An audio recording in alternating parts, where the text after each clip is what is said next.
Hello guys, আজকে daily ব্লগে 30তম দিন বেরিয়ে পড়েছি অফিসের যাত্রায়। কালকে বৃষ্টি অতিরিক্ত বৃষ্টির জন্য আমি অফিসেই বাইকটা রেখে এসেছিলাম। আর আজকে যে এডিটটা দেখছেন এটা আমার একটা ছোট্টখাটো প্রচেষ্টা। বাই দ্য ওয়ে, আমার গেমিং এবং এডিটের নাম অ্যালেক্স। তাই আপনার মনে করবেন যে এটা অন্য কারোর কাছ থেকে আমি ভাড়া দিয়ে কাজ করেছি। তো যাই হোক, আজকে সেম এই অফিসে যাওয়ার একটা নিদর্শন তুলে ধরেছি।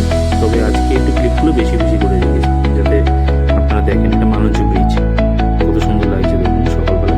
মেঘলা তো সকালবেলা দেখেছিল, বৃষ্টিও হচ্ছিল অল্প অল্প ঝিরিঝিরি করে, তবু তার মধ্যেও অফিস করে যেতেই হবে। এই যে রাস্তায় তখন হাঁটছিলাম ওই টোটো ধরার জন্য, কপালে যে আছে টোটো পেয়ে গেছি। আর এই যে প্রথমে যে পাম্পটা দেখলেন, আমি আর একটা বোধ পেয়েছি জোর, কারণ পিছনে গাড়ির একটা স্পিকার সেট করা আছে। ওয়েদারটা দেখুন দারুণ না? এই যে চলে এসেছি অফিসের ভিতরে। আর আজকে একটা খুবই কাণ্ড হয়েছিল বৃষ্টির জন্যে।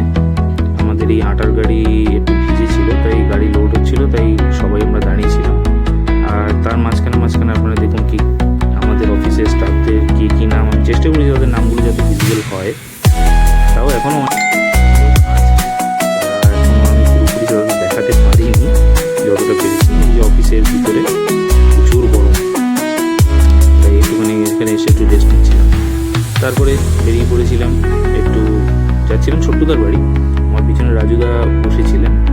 তা যাওয়ার পথে একটা ছোট্ট ক্লিপ আপনাদের সামনে তুলে ধরেছি। জানি ক্যামেরা অ্যাঙ্গেল খুবই খারাপ, আমি প্রফেশনাল ক্যামেরাম্যান না, তার জন্য আগের থেকে সরি করে দিচ্ছি। আর তারপরে ওখান থেকে আসার পরে জাস্ট বিকেলে ওয়েদারটা দেখি। সকালবেলা মেঘ করে যায়, বিকেলবেলা আমার রোদটা। মাঝে মাঝে আমার কনফিউশন হয় কি হয়, ভগবান আমাদের সাথে মজা করছে, আর না হয় আমাদের লাইফটাই মজা হয়ে গেছে।